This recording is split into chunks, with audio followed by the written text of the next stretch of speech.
Well, thank you all for coming, and thank you for being here. We have a full stage, and I'm very excited. You comfortable? Okay. So my name is Eva Hoerth. Thank you for joining us on our Women in XR Fund. One of those things.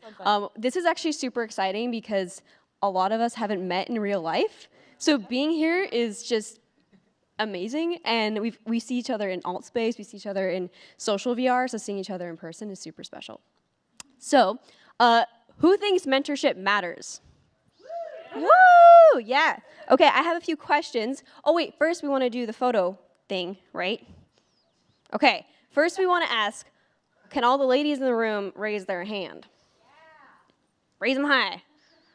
Woo! I guess I should raise my hand. I don't know what it.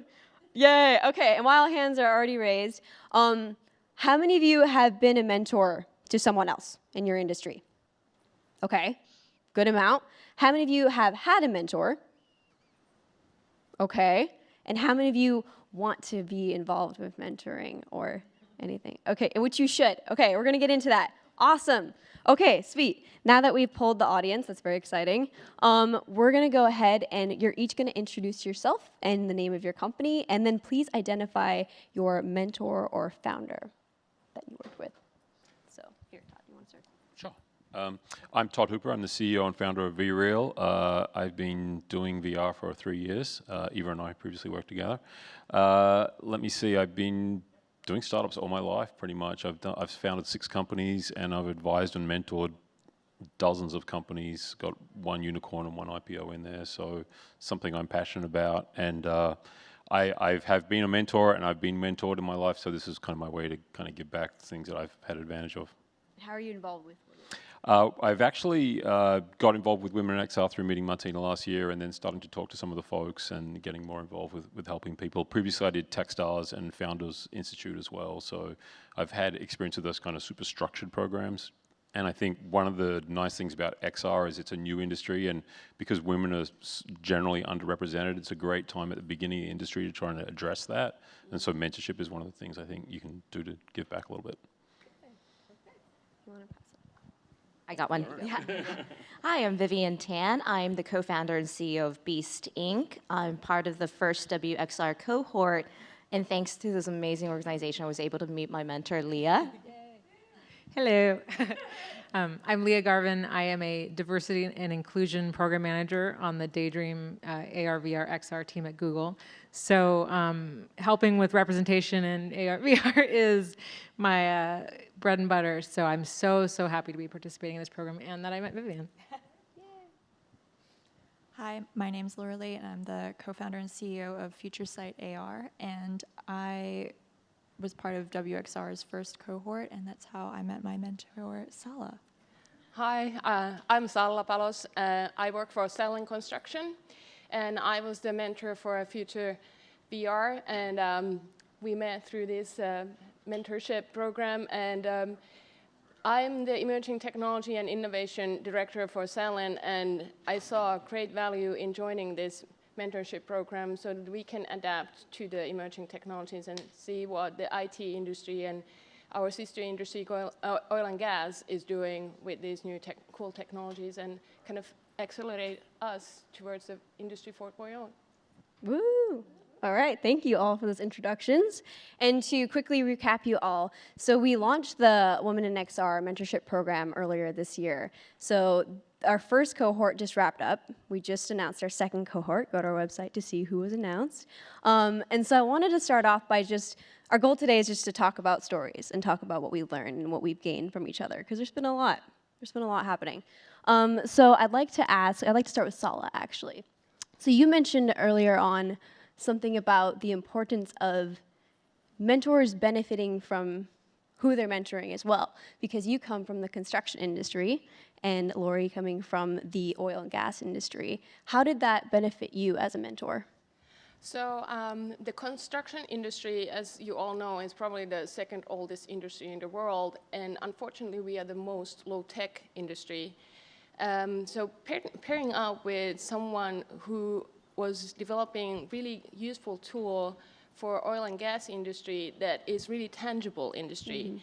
There was directly something applicable for the construction industry. And once they get their service and product running, it's scalable. And my industry is currently worth $10 trillion, and it's expected to double by 2030. So looking into products and services that are now emerging and growing, it's worthwhile being part of that. Awesome. And so, Lori, I'd love to just keep it, because we have so many people on this panel, so I want to make sure we all get to speak. But coming from the oil and gas industry, what are some things that you've learned from this mentorship program, and what are some takeaways that you can apply to your own startup, to Future Sight? We have so many. So many. I know, that's why I'm like, we need at least a couple more hours. Yeah. Yeah. When we would do our mentor calls with Salla, like all three of us would have Google Docs open, and we would just write. Like, we just wrote everything down, because Salla would say things that we'd never thought of before, or, you know, look at problems from a different angle, or, you know, when I thought as the CEO that I had like the 30,000 foot view of everything, Salla would say something and I'd be like, oh, that was more like 3 feet. Time to, like, you know, up the ante a bit, and things like that were really helpful. And just, you know, having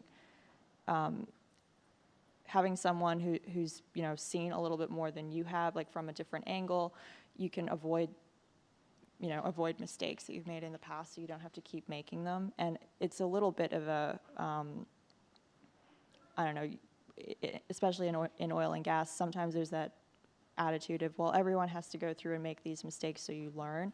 And it's nice to have someone there who's like, actually, here's these 5 mistakes. You don't have to make them now. Move on. So that, you know, things like that were great. But seriously, when every mentor call, we would send questions in advance so that, you know, Salla had time to go over them, and then we would just sit there and write things down for like 2 hours. Super organized. It's a good quality in a founder. So that brings up an interesting point, because mentorship can be like either super formal or it can be a little informal. And with this program, we're trying to figure out what works, and we're learning. You guys are mentoring us essentially as we go along. So Vivian, you actually had an interesting couple mentor relationships. Do you want to dive in a little bit into how you guys met, how you work together, and what your mentorship relationship looked like? Sure. So I got super lucky being part of the WXR program, and that I'm actually surrounded by both of my mentors. So Leah was my more structured assigned mentor, and Todd puts up with me nagging him every so often with like, I have a burning question about how to run my business. Help. So that was really great, because I think like sometimes mentorships happen organically, and sometimes it's really helpful having an organization like Women in XR help you find someone that can help you. And with me and Leah, we're both in virtual reality, but the benefit of working with Leah is that she's part of Google. They have a much larger team, a much more structured process, and we are a 3-person startup. So initially, I was like, how can I utilize Leah's wisdom? Because I feel like we're so many steps behind, you know, well, Google, obviously. So how can we benefit from her insights, and then realize, okay, Leah could actually really, really help us plan out this trajectory, help us become more and more organized over time. And as we're preparing to scale and grow our team, we need to become more structured, and rather, you know, we can no longer be a scrappy startup moving forwards. And we really, really benefited from Leah's knowledge in terms of how to organize a team, how to stay on track, how to scale up. Awesome. It's funny that you mentioned that, because I remember Katie on your team, she was asking to talk to Leah a lot, because Katie's a designer on Beast Pets, and she's like, Leah has all of this knowledge that I could benefit from too. And so Leah was in this interesting boat where she was mentoring multiple people, like a whole team, which is possible. I had to call in help, actually, because I felt kind of like, I felt like as a founder, I was trying to maintain this like what Laura Lee was saying earlier, a 30,000 foot view of the company, and trying to figure out how to fundraise, run the business, etc. And Leah has amazing product insight. So I actually pulled in our product designer, Katie, and say, if you don't mind, can you mentor her too? Because I feel like she'll be able to understand what you're saying much better than I can, because I know sometimes in our meetings, I feel like I'm giving Leah this glazed look, like you're saying something valuable, but it's not quite going in. So how can I best use your time? And Leah, I'd love to ask, because again, going back to the formal versus informal, what's the difference between, in your opinion, a mentor and a supportive colleague, for example? Like, what do you do that's different than someone who's just giving general advice? Like, what's your process? Yeah, that's a great question. I think, to me, a mentor is someone that's sort of been through a few steps in the path you're going that you haven't yet been. So they kind of have an objective insight into some of the challenges you're facing or questions you have or successes that you hope to have. And so I think the difference, a mentor can be kind of stem from a supportive colleague, but I think that objective lens on it that not always a colleague might have, because they're also invested in the company and in the experience and have their own opinion on sort of the similar context that you're talking about. That sort of one step removed that a mentor can have, I think really sets it apart. Nice. I personally love stories from any kind of programs and sharing out any insights that you have. So does anyone have a memorable moment or like an insight or a, oh crap, I'm glad I didn't do that kind of moment that you've learned from just, it can be either from a mentor or it can be from your mentee. Anything you want to share? I'll share. So Vivian already spoke to this, but yeah, about halfway through when she was like, let's talk about program management, it clicked. I was like, oh, here we go. Like my favorite thing in the world is to talk about process and design process. So from there, it felt like it really unlocked kind of like a flood of where I could really hone in and help them with kind of the exact types of things that they were looking for. So Vivian already mentioned it, but that was definitely my favorite moment because then I could kind of unlock the floodgates like you were talking about where they sent along some questions and I kind of could just like brain dump and then we would just talk through all of it in our sessions. That click. You need that click. Yeah. Did you have anything you want to share, Salla or Lori? Any favorite moments or any big insights? We had a big insight. It was like a light bulb moment when we were very focused at the beginning of this program on our product and our niche, and it was, you know, very defined and kind of in a box. And then, you know, one day Salla was like, well, have you looked at what they were doing in Estonia with the e-platform? And sort of said, you know, what you guys are doing, you're doing this the same kind of, I'm going to explain it poorly, but maybe you can explain what they're doing in Estonia with the Estonia? Yeah. So Estonia is a neighboring country of Finland, and they are quite small country. So they have this government-funded and sustained program, eStonia, that allows people to insert their data once into the same platform, and then that data is extracted to your banking, your university studies, or any like educational institutions, to your healthcare, etc. So they have that idea that data is transferred and exchanged in a really secure way, and you only import data once and then use it multiple times over and over again. So she was explaining this eStonia platform and kind of said, you know, you can do something like this with AR, where once you figure out how to make this platform make money and make other companies make money, you can do that for oil and gas, but there's nothing stopping you from doing that for everybody. Mm-hmm. And once you figure it out, you know, that's something that is scalable and replicable. I can't say that word today. It's a tough word. It's a tough word. You can do it again. Yes. Yes. And that was something that like I would have never have thought of for probably years, if ever. And yeah. And it was just like, oh, that's what we do with this. When we figure out how we do this for our little niche, you know, there's nothing stopping us from applying it elsewhere. And that was a big moment for us because it really changed like the 5-10 year plan, which we weren't really thinking of in that way. We were, you know, I was very happy to stay in the little oil and gas construction bubble. So So that was really Yeah. big for us. And we had another great moment where Salla has cats. Has a cat or two? Two. Two cats. And, Two cats. I also have a cat, and Oh. we were Skyping, and her cats were meowing, and mine was in the kitchen trying to find out, where are these cats? Where are they? Are your cats mentoring each other too, or Maybe they were talking. I they don't were know. probably exchanging information? Yeah. Yes. Yes. Thanks for sharing that, especially the cat story. But the saving time. That's the thing that I think is really exciting, especially as an early founder. Just hearing, learnings and failures from other folks that have been in the industry for a while can save you years worth of work, or maybe money-wise, it can save you a lot of money. So in terms of finding, I'm just keeping track of time, 10:25. Okay, so Todd, I want to ask you. So for finding a mentor, because you've mentored a lot of people, how does that work? Do they reach out to you, or do you find them? And what do you think makes a good mentor-mentee match? Sure.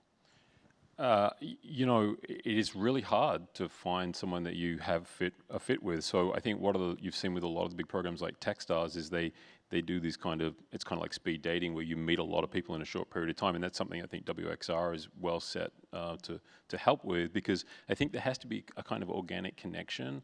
Like, Laura Lee, what you're doing sounds really interesting. I absolutely know nothing about that industry. I'd be completely useless, right? So, whereas what Vivian is doing is much closer to my area of expertise. She's using Unity. That's something I'm very familiar with.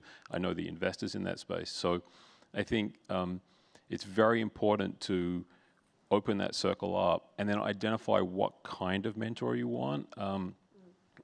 Several of the CEOs already this morning have mentioned this, like, there's subject matter expertise, which obviously some of the women up here are very strong in.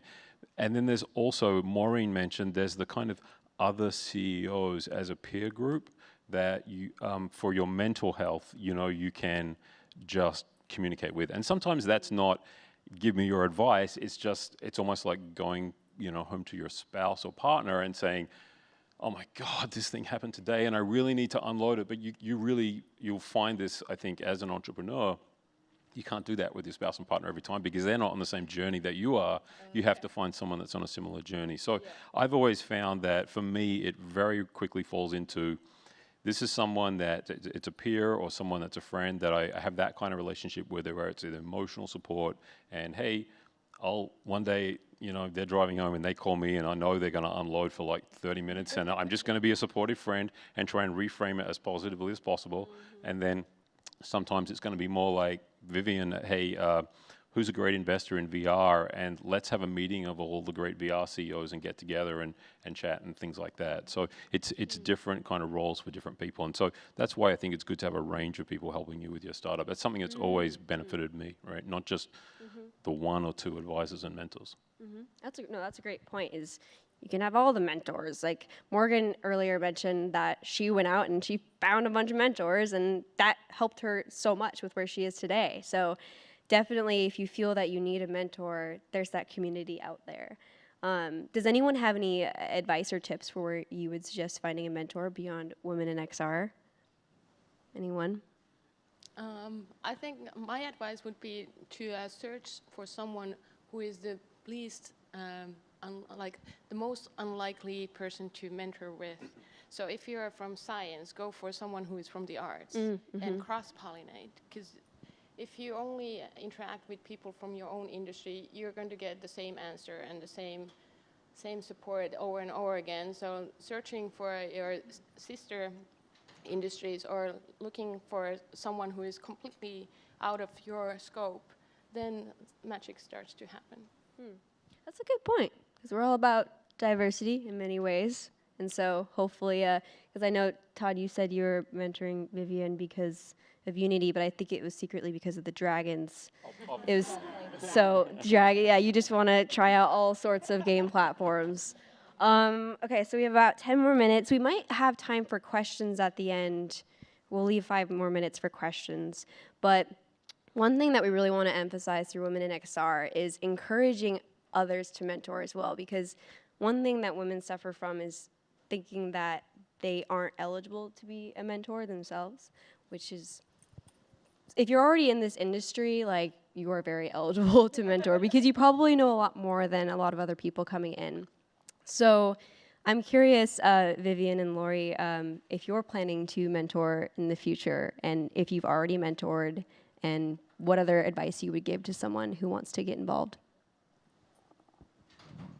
I have mentored in the past, and I don't think I've ever carried the official label of being a mentor, but I do get requests from founders who are starting out, and then I'm maybe a couple of steps ahead, and I feel like I could share some insights. So it's part being a good colleague and part mentoring. And this actually goes to your question a little bit earlier about some insights on mentorship. So personally, I don't feel like mentors necessarily need to carry the label, and sometimes I feel like it adds undue stress. I've met other founders, especially women founders, who get stressed about asking a friend or someone who advises them to be an official mentor. I'm like, they're already your mentor. Don't worry about the label. Yeah, so I think that applies to whether your role is the mentor or the mentee. So that takes a lot of the stress out of the relationship, and you can focus on learning instead, or helping others learn. Yeah. Sure, I agree that the label is not really necessary, and I would love to mentor in the future. I've considered mentoring through my alma mater at NYU, possibly. And yeah, it's not something I would have thought that I could do before WXR, but I think it's, like you said, if you're in the industry, you're kind of already qualified. And I forgot what my last point was going to be, so it'll come back. Yeah. Yeah, I just want to add, you know, I think people have said this in a sense, but no matter where you are in your career, you can always mentor. If you're like a college senior, you can mentor like freshmen or people in high school. If you're early in your career, you can mentor college students about, you know, getting involved with careers. If you're mid-career, you can mentor more entry level. Or if you've been in a company a long time, you can mentor someone that's newer. It doesn't really have to be about seniority necessarily, or even like time in industry. It's kind of like, no matter what experience we've had, we all have something we can give back. So yeah, don't sell yourself short. You can always, you know, share what you've learned with others. I love it. Preach. Snaps. Oh, I'll stick two. Speaking to two different mics. With that, I love that. I love that you said that because I think it's so true, especially where we're at now with our industry as we all try to figure out what the heck we're doing.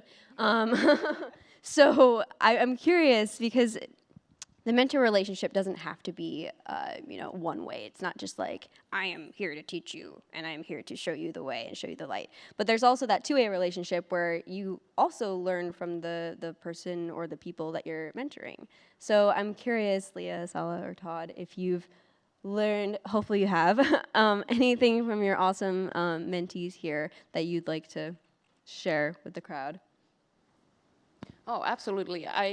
The first time I heard Lori speak, it was when we had that Kickstart meeting online, and I was thinking, oh no, I'm in trouble. I have nothing to give. This team is so strong. They have a good CEO who knows her company, knows her business. What am I going to do here?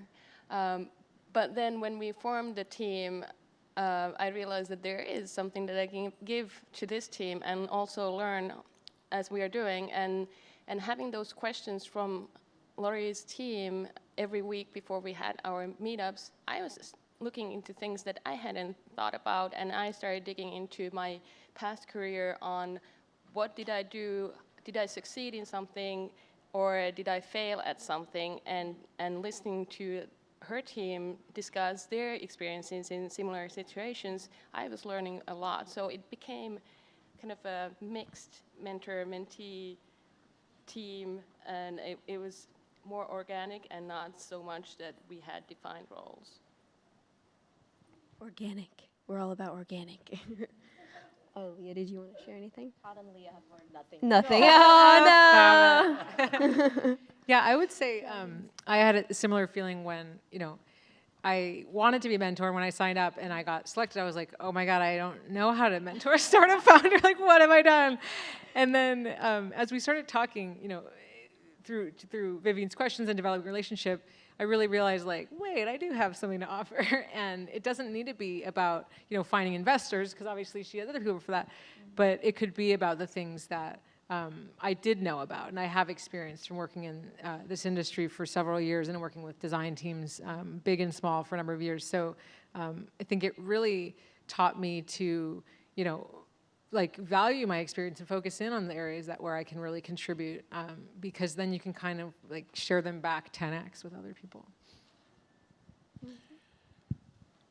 I guess one of the things I've learned, especially working with younger founders, is I'm a little bit older, just a little bit.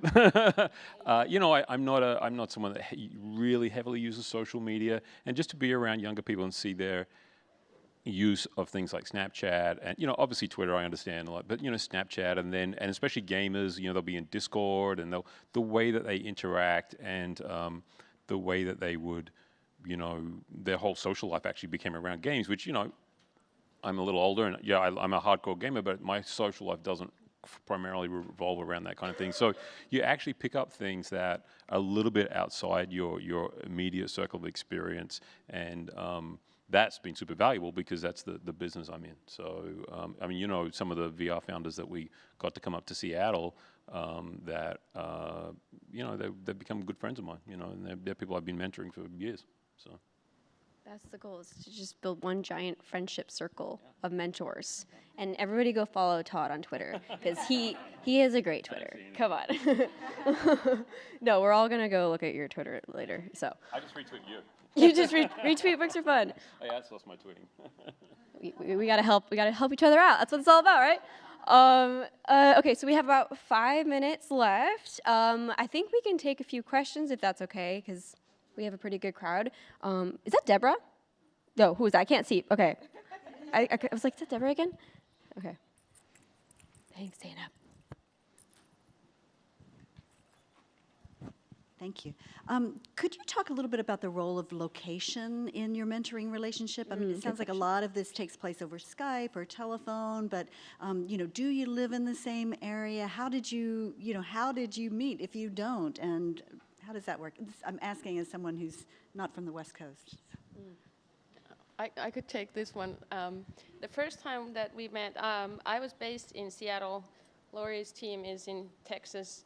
And the first time that we had our online meeting, I was visiting Florida, and I forgot that I had this scheduled. So I took our first meeting somewhere in Palm Beach in a Target and wandered off to their gardening section, looking for Wi-Fi and trying to be professional.